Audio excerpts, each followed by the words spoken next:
topic here is for the first line I'd like to write is first order correction. So let's do the first order correction, and I'm going to take an example which I'll explain, which will make it more clear.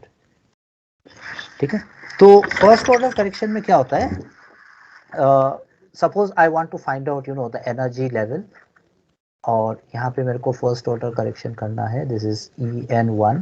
This is the notation that I have used. This is the notation that mostly every book will use, and this would be nothing but we'll put it in within the bracket notation psi n and then H prime psi n. This is a normalized factor. That means what is the probability that this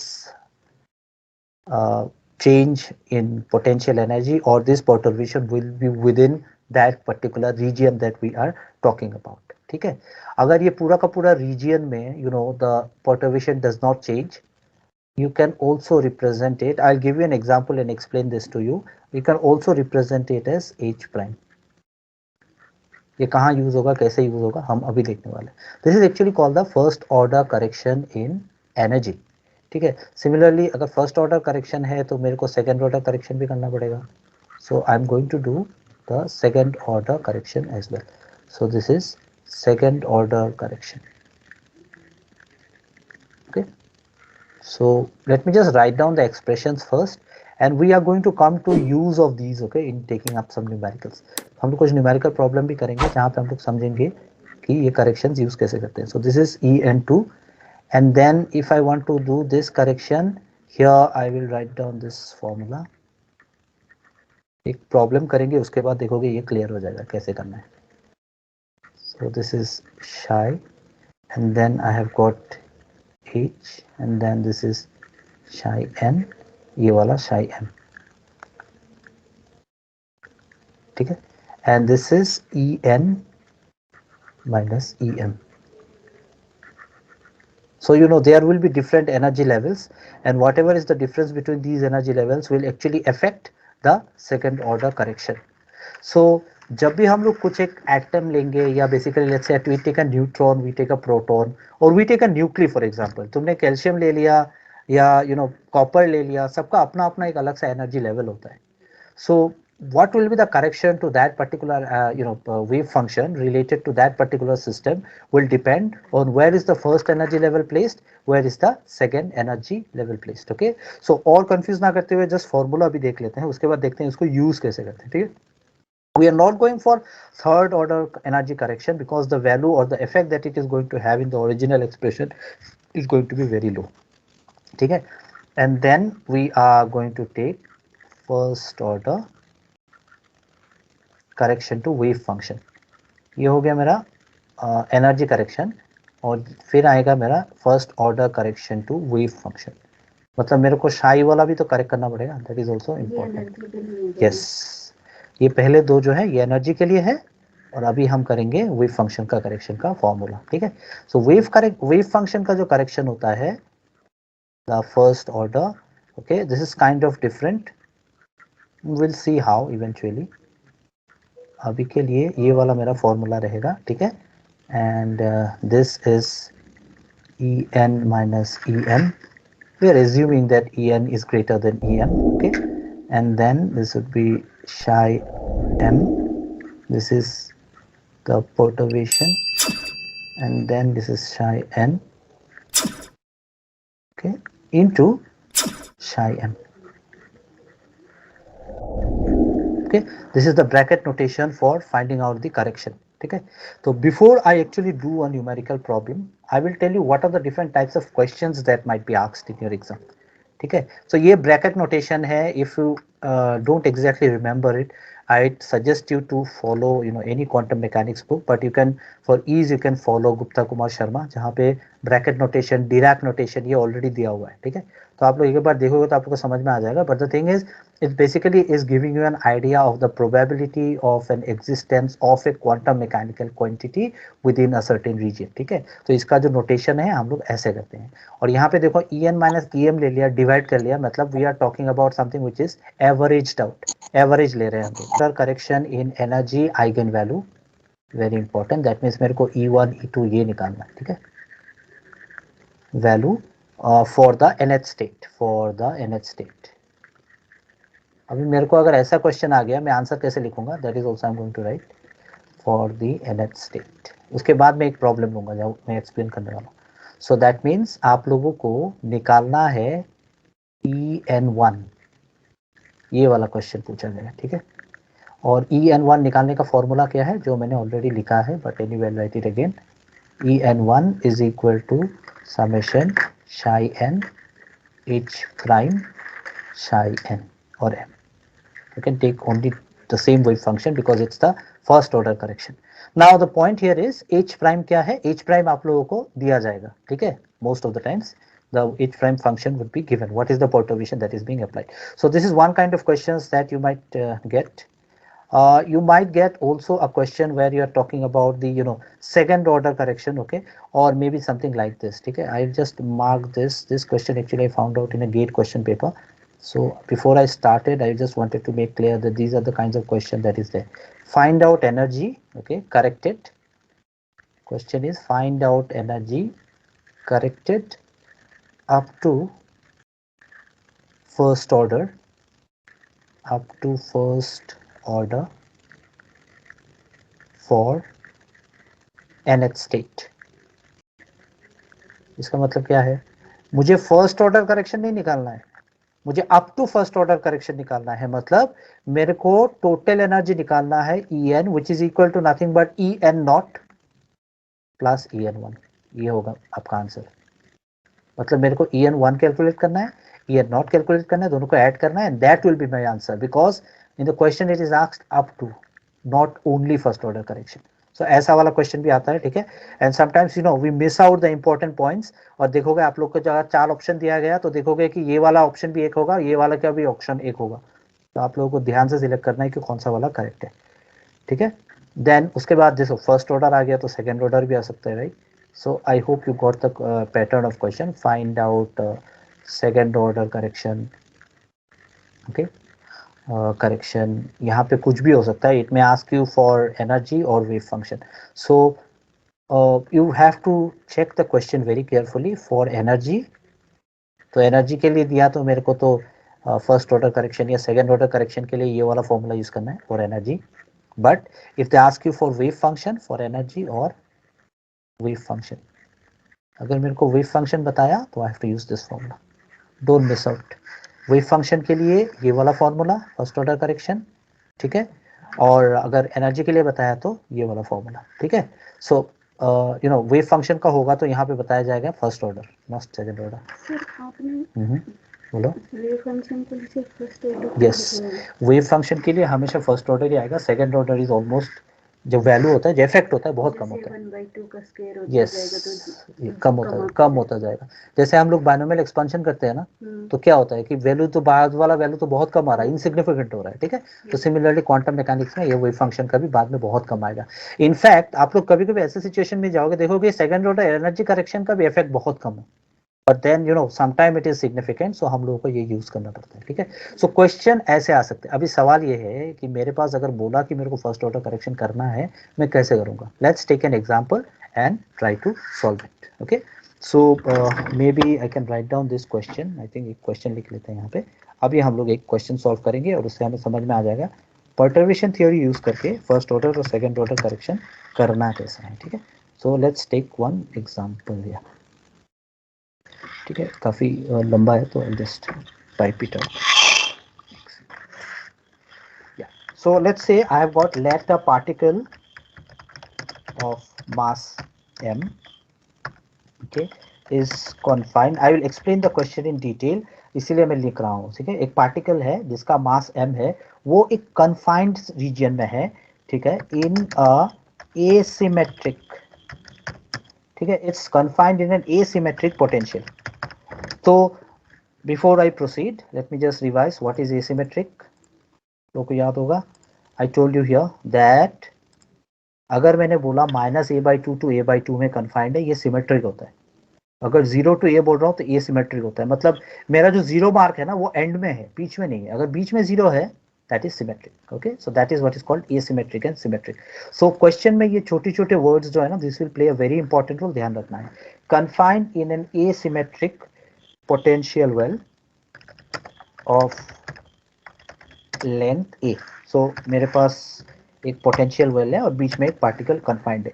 अभी real life example में एक neutron हो सकता है, एक proton हो सकता है, कोई चार्ज पार्टिकल हो सकता है, कुछ भी कन्फाइंड रह सकता है, ठीक है। So that's very important, of length a. And what we do is we introduce यहाँ पे परटर्वेशन, हम लोग एक परटर्वेशन डालते हैं, introduce a perturbation. Okay, maybe as shown in figure. I'll draw the figure as shown in figure. Okay, question is then find first order correction in energy. So ये वाला question जैसे मैंने बताया कि एग्जांपल दिया था वैसे ही आने वाला क्वेश्चन, ठीक है। So you have to find out what is the first order connection in energy, correction in energy, ये वाला मेरा सवाल है, ठीक है। तो सॉल्व करते हैं इसको। तो पहले तो ये शोन इन फिगर है, तो मतलब फिगर मुझे बताया जाएगा, अगर फिगर नहीं भी बताएगा तो एक्सप्लेन इस तरीके से किया जाएगा कि you will easily get it, ठीक है। तो ये मेरा एक पोटेंशियल वेल है एंड देन मैं यहाँ पे थोड़ा सा स्पेस छोड़ देता हूँ, which example I am taking. Okay, just check this. Okay, और यहाँ पे यहाँ पे जो है, यहाँ पे वो परटर्वेशन डाला गया है, ठीक है। So I will use a different colour here perturbation के लिए। दिख रहा है? और you can see the screen. Should I rotate the screen for you? तुम्हारे लिए स्क्रीन घुमा दूं, देख सकते हो यहाँ से,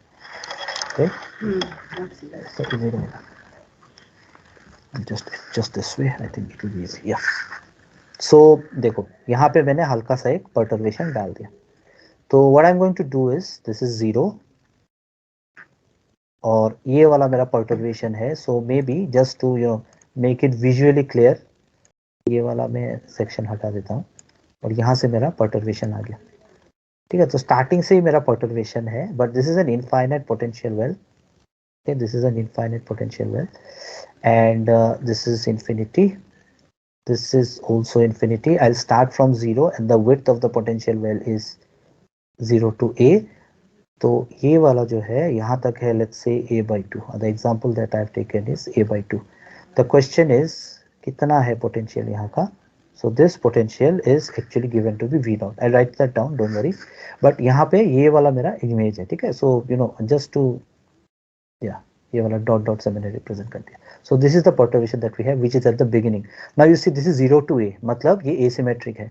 अगर मैंने यहाँ एसिमेट्रिक बोला और यहाँ -a/2 to +a/2 लिखा तो वो सिमेट्रिक हो गया। तो दिस इज एसिमेट्रिक। एसिमेट्रिक का मतलब 0 to a तक है, ठीक है। So don't get confuse. अभी मुझे निकालना क्या है, en1। So I have to find out what is en1। Okay, और en1 is equal to summation psi, this is h prime and this is again psi. So just first order correction है, second order correction नहीं है, मतलब you have to just take psi, one wave function, ठीक है। और यहाँ पे जो potential है that is actually given, this is as shown ना, मैंने बताया। तो ये वाला जो है ना, this is actually v naught, ये वाला जो है ये v naught दिया हुआ है। So this is the perturbation that we have. That means ये जो perturbation term है जिसको मैंने बताया था h prime in the schematic, this is nothing but equal to v naught. And as you can see in the image, v naught कहाँ से कहाँ तक है? v naught है मेरा, that means distance along the x-axis starts from 0 till a/2.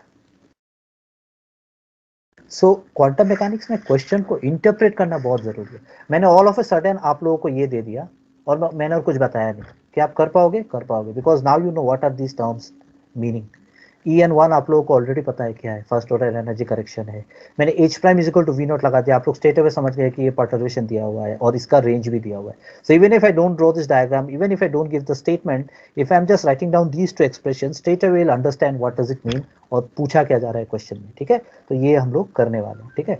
अभी जैसे कि मैंने बताया स्टार्ट कैसे करेंगे, स्टार्टिंग के लिए हमें पहले अनपर्टर्ब्ड केस को पता होना पड़ेगा, ठीक है। So what we are going to do is we are going to write down this for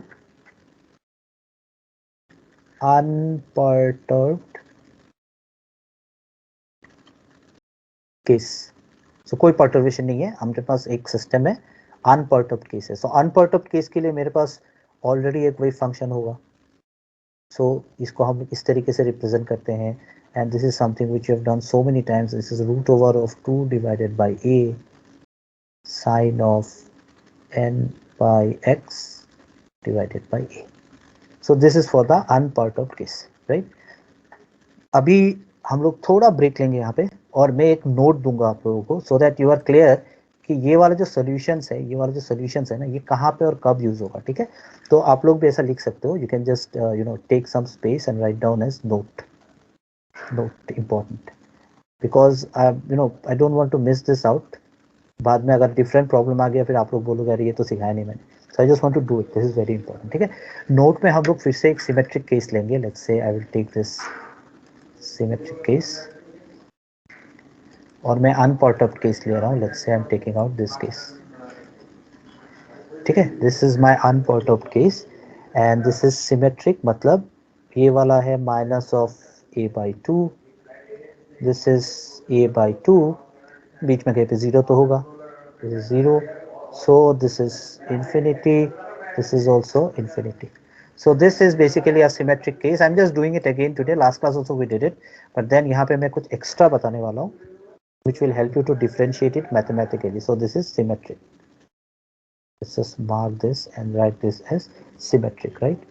अब ये जो symmetric है ना, इसका एक अपना energy रहेगा. तो as soon as you look into the problem, you can straight away write that this is equal to En is equal to pi square, okay, h cut square n square divided by 2ms square. So ये तो आप लोगों ने बहुत बार किया होगा. So you already know what is the energy. Okay, let's just see what will be the wave function, because I'm talking about wave function here. So this is psi n is equal to, okay, I will write this down as root over, you might have done it also, but then at this point of time you should remember it rather than just doing the entire thing. Okay, ये होगा cos n by x divided by a q, because when n is odd you get this relation. ठीक है, ये वाला derivation है already quantum mechanics में, and this will be 2 by a sine of n by x by a. You can check, okay, but then I prefer that you remember this. ये होगा जब n होगा odd, और ये वाली case होगी जब n होगा even. Okay, so we are talking about this particular case जहाँ पे मैंने psi n को लिया है root over of 2 by a into sine of n pi x divided by a. That means we are considering n to be even here.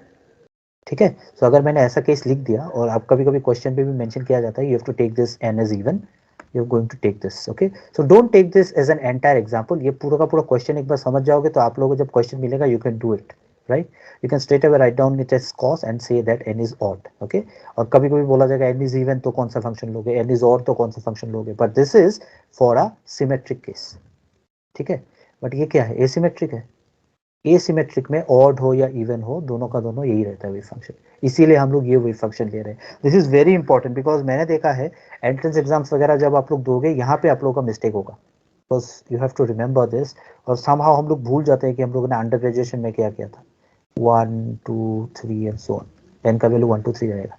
तो अगर symmetric case होगा, I don't take this, I take from minus a/2 to plus a/2, तो मुझे ध्यान रखना पड़ेगा शायद मुझे लेना कौन सा है, कौन सा लूंगा डिपेंड करेगा क्वेश्चन में क्या पूछा गया है. That is very important. But यहाँ पे तो ये सिमेट्रिक केस है, so that means we are basically going to have a case like this. फिर से ड्रॉ कर लेते हैं पर, दिस इज जीरो, अनपर्टर्ब्ड की बात कर रहे हैं वेव फंक्शन की. This is a, so this is zero and this is a. Okay, and this is asymmetric.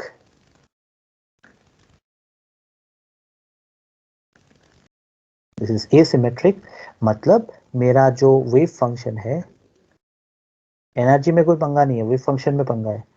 Root over of 2 by a sine of n by x divided by a. n का value क्या है, 1 2 3, कुछ भी हो, it's always going to be this. But if you solve it for a symmetric case, it's going to be different depending on whether n is odd or n is even. So you have to be very careful. यहाँ पे कुछ mention नहीं है, directly बोला है asymmetric, so I don't need to worry whether n is odd और even, because दोनों का दोनों में वेव फंक्शन सेम आने वाला है। रहा एनर्जी वाली बात, एनर्जी सेम आने वाली है, there is no issues with energy. This is n square pi square h cut square divided by 2 times m square, ये सेम रहेगा, ठीक है। So this is a very important result जो सिलेबस में नहीं है, बट ये आप लोगों को जानना पड़ेगा, because when you derive it using Schrodinger equation, this is the result that usually you get, ठीक है।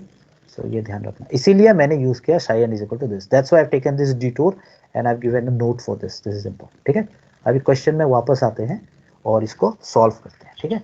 तो हम लोग सॉल्व करेंगे, जो इसका जो टेक्निक है is very simple, and I am going to give you all different kinds of problems that you might face in perturbation theory, ठीक है। तो पहला है, मेरे को अभी निकालना है what is en1, en1 probability है।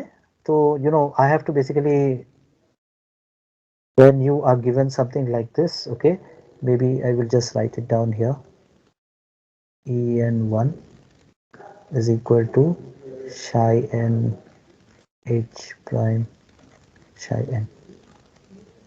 क्या जानना है मुझे? psi n जानना है। psi n I already know because this is an asymmetric case। कितने psi n है यहाँ पे? 2 है, right? This is psi n, okay, this both are actually nothing but normalized, and we know the value of psi n is nothing but root over of 2 by a sine of n by x divided by a psi n, okay, there is no mn involved, so that means I'll just square it out, and then h prime is the perturbation already दिया हुआ है, is nothing but v naught, and then you have to differentiate it, I mean integrate it with respect to x dx. So this is how you do your calculation. Again, this thing also you might have done before if you have used bracket notation, but then यहाँ पे हम लोग perturbation theory की बात कर रहे हैं, first order correction निकाल रहे हैं, we're just going to use this, that's it.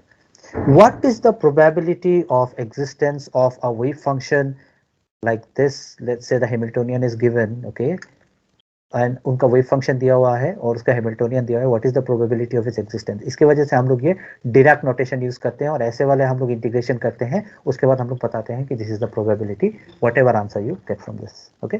So this is what you have to do. So अभी क्या करना है, इंटीग्रेशन करो, जो आंसर आ गया that's your result, right.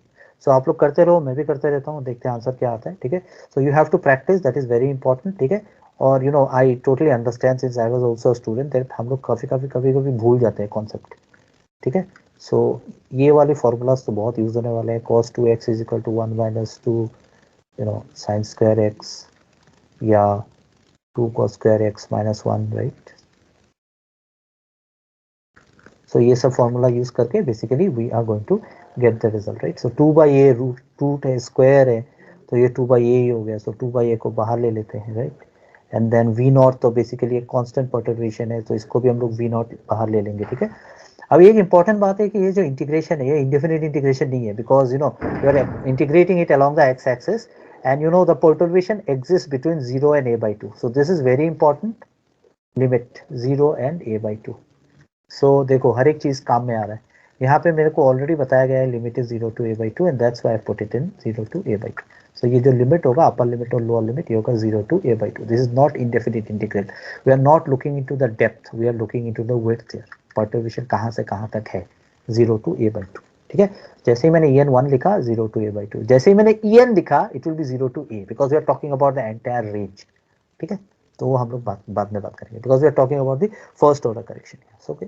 So we'll take this, we'll integrate this, this is 0 to a, and you know sin square x, so यहाँ पे देख सकते हो sin square x, so from here you know you can take sin square x is equal to, ये उस side ये side आ गया, 1 minus cos of 2x divided by 2, right। so x मेरा है n pi x by a, so इनकी जगह मैं लिख दूंगा हाफ, राइट। इंटीग्रेशन प्रैक्टिस करते रहो, बिकॉज समटाइम्स कभी प्रैक्टिस छूट जाता है, then we are not doing it correctly, that's very important.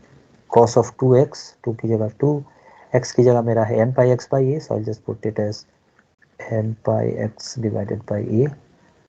when you solve it, derive it, get an answer, you get the different kinds of satisfaction, ठीक है। ये अलग लेवल का एक सेटिस्फेक्शन होता है जब हमें सही आंसर मिल जाए, this is dx, so you know simplify हो रहा है, 2 2 कैंसिल हो गया and this will become v not divided by a. अभी आप लोग कर लो, ठीक है। सो 0 टू a by 2 की जगह मैं डायरेक्ट कर ही लेता हूँ, ठीक है, तो एक बार में ही कर सकते हैं, I think don't need to do anything है। सो ये 1 minus cos 2 of n pi x by a का dx निकालना है, तो 1 मतलब you know dx only, so that is x, then there is a minus, integration of dx doesn't have a minus sign, it's just plus, so this would be integration of cos is nothing but sine, जो भी है 2n pi x divided by a, ठीक है, इसको divide कर दिया x को छोड़ के जो भी है, right, so this is 2n pi divided by a, so we have it, right. अभी इसको लिमिट बैठा दो, आंसर निकाल लो, okay. So when you basically put the limit, you know upper limit a by 2, lower limit 0 यहाँ है, x sin 0 is 0, तो lower limit तो गया, कुछ काम का है नहीं वो, so I am just going to take the upper limit, so this is v not divided by a। जब आप लोग इंटीग्रेशन करोगे टेक वेरी गुड केयर कि आप लोग सही से कर रहे हो, do in detail, okay, no issues, time लगने दो, एक बार दो बार प्रैक्टिस करो, फिर देखो स्पीड आ जाएगा। Sine of 2 times n pi by a, और x की जगह होगा a by 2 divided by 2n pi divided by a, so ये कैंसिल, ये 2 cancel, sine of n pi क्या होता है 0, राइट, पाई n पाई 2 पाई 3 पाई जो भी ले लो 0 ही होने वाला, ये वाला साइन ऑफ n पाई ये 0 हो गया, देखो एकदम सिंप्लीफाई हो गया ये, you are going to get it as v not divided by a into a divided by 2, first order correction v not divided by 2, that's your answer।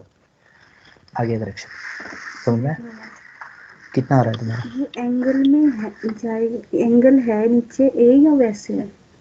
Which one? ये नीचे वाली। हाँ सो बेसिकली जब हम लोग मान लो इंटीग्रेट कर रहे हैं cos ऑफ mx dx, ठीक है, हाँ तो याद होगा, तो इसको हम लोग क्या करते हैं, साइन ऑफ mx हाँ, डिवाइडेड बाई m। अच्छा पूरे के डिवाइड में जाता है, हाँ एंगल के डिवाइड में नहीं जाता नहीं है। नहीं, पूरे के डिवाइड में जाता है, ठीक है, तो ये सब डिवाइड कर लेना, ये वाला, तो ये वाला हम लोगों ने डाला, ये पूरा का पूरा डाला बस, पर देखो इसका कुछ इफेक्ट है नहीं, ये कैंसिल हो गया, साइन वाला टर्म 0 हो जाता है, ठीक है, so this is your v not by 2, this will be your answer. सो अगर मैंने सवाल पूछा कि फर्स्ट ऑर्डर करेक्शन निकालो फॉर एन एसिमेट्रिक केस जहाँ पे मेरा v नॉट दिया हुआ है एज द परटर्बेशन, सॉल्व करो, you will get this answer, this is the first order correction, very important. अभी नेक्स्ट जो मैं आप लोगों को बताने वाला हूँ ना, that is actually a trick. क्या का ट्रिक? अगर एग्जाम में क्वेश्चन आ गया मान लो, और आप लोगों को मल्टीपल चॉइस क्वेश्चन है, ये शायद अभी काम में ना आए, अगर मैंने एक क्विज ले लिया तो शायद काम में आएगा, बट इफ एग्जाम में एक मल्टीपल चॉइस क्वेश्चन आ गया ना, आप लोग देखोगे ये पूरा का पूरा तामझाम ना करके भी आप लोग आंसर निकाल सकते हो, कैसे? I am going to do that, okay, this is I think very important, इसीलिए मैं आप लोगों को एक चीज बताने वाला हूँ, ये होगा ट्रिक,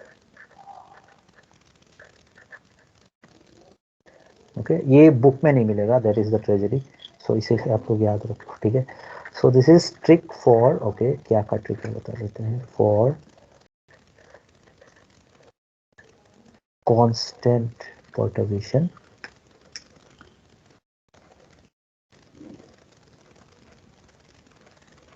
in, ये वर्ड बहुत इंपॉर्टेंट है, ओनली अगर मेरे पास एक एसिमेट्रिक केस दिया हुआ है ना, तभी जाके ये ट्रिक काम करेगा, दूसरे सिमेट्रिक वाले में काम नहीं करेगा ये ट्रिक।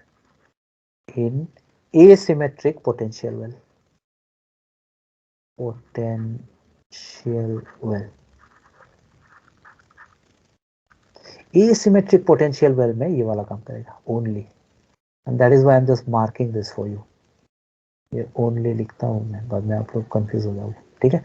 फॉर्मूला बताता हूँ क्या है, the formula is, if you want to find out the strength, you know, first order correction in energy, you can straight away do this। पहला हो गया strength of potential or perturbation, sorry, strength of perturbation, perturbation into, this is length of perturbation, length of perturbation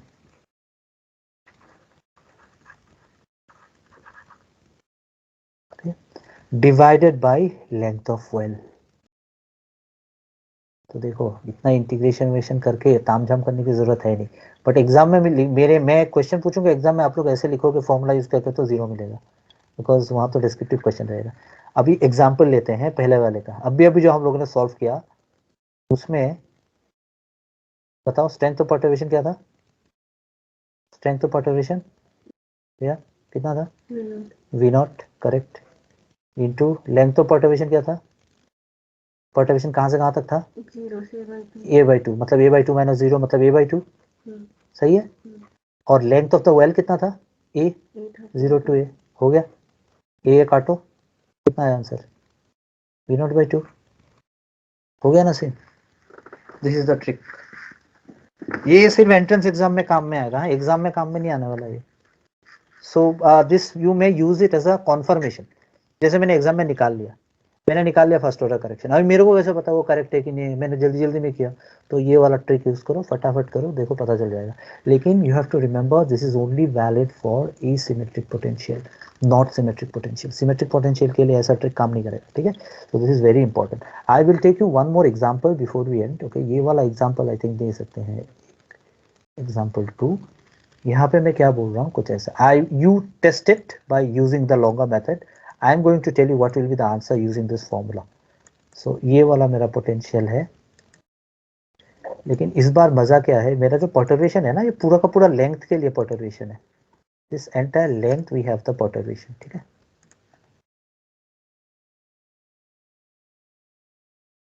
ये पूरा का पूरा length में perturbation है। That means I have basically this as may be v0/2, ठीक है, may be minus v0/2। I'll tell you why minus. And this is also asymmetric, so maybe I will have it from 0 to a. 0 to a. तो मैं ये बोल रहा हूँ कि अभी जो मेरा परटर्वेशन है ना, वो ऊपर की तरफ नहीं है, नीचे की तरफ है। It's at the depth. यहाँ पे 0 कहाँ गया? यहाँ पे 0 यहाँ था, ओके, यहाँ पे 0 यहाँ था, और हाइट पे है परटर्वेशन। बट ऐसा ज़रूरी थोड़ी है। वो जो मैंने बॉल का एग्जाम्पल दिया था ना, जाते जाते अचानक से जंप मारेगा, कहाँ गया? जाते जाते अचानक से जंप मारेगा, ये तो बॉल है। पॉट होल भी तो हो सकता है, गड्ढा भी हो सकता है ना, अंदर भी जा सकता है। तो अंदर वाला जो होगा वो पोटेंशियल को हम लोग माइनस से डिनोट करेंगे। So I am giving you all possible ideas. तो ये माइनस v0/2 का मतलब यही होता है, ठीक है। इसको हम लोग सेम कर सकते हैं, कोई इशू नहीं है। यहाँ पे यही वाला हम बैठाएंगे, यहाँ पे माइनस v0/2 करेंगे, और उसके बाद ये फॉर्मूला लगाएंगे और बोलेंगे कहाँ से कहाँ तक आ गए। ये 0 to a होगा, 0 to a/2 नहीं होगा, क्योंकि मैंने क्या बताया यहाँ पे कि this is for the entire range of the width of the potential, पूरा का पूरा, ठीक है। तो करोगे, इंटीग्रेट करोगे, find out the answer and you tell me what you get, but I will tell you what will be the answer using this trick method that I've told you. यहाँ पे देखो क्या किया हम लोगों ने, En1, if I use this trick, strength of the perturbation minus v0/2, minus v0/2 into length of the perturbation a, because पूरा का पूरा है, यहाँ से यहाँ तक है perturbation, और length of the well भी है a, so दोनों a है। So we just cancel it out. इतना तामझाम करने के बाद भी आंसर मिलने वाला है, वो होगा माइनस ऑफ v0/2, ठीक है। So when you do your calculation, you do it, okay, homework में भी इवेलुएट करो perturbation, first order correction using the longer method. Formula क्या है? Integration 0 to a, not a/2, because it's for the entire length. And then मेरा जो wave function है, this is 2/a sine of n/x divided by a whole square into potential जो मेरा है minus of v0/2 dx। इसको integrate करोगे, you should get it to be minus of v0/2। ये आना चाहिए आंसर। अगर आ गया मतलब करेक्ट है। तो एग्जाम में फटाफट सोच लो ये करके कि हाँ चलो ये आंसर मेरा आना है, so I know the answer, this is a trick. उसके बाद इंटीग्रेशन करो, अच्छे से करो, you should get this answer. If you are not getting, something is wrong.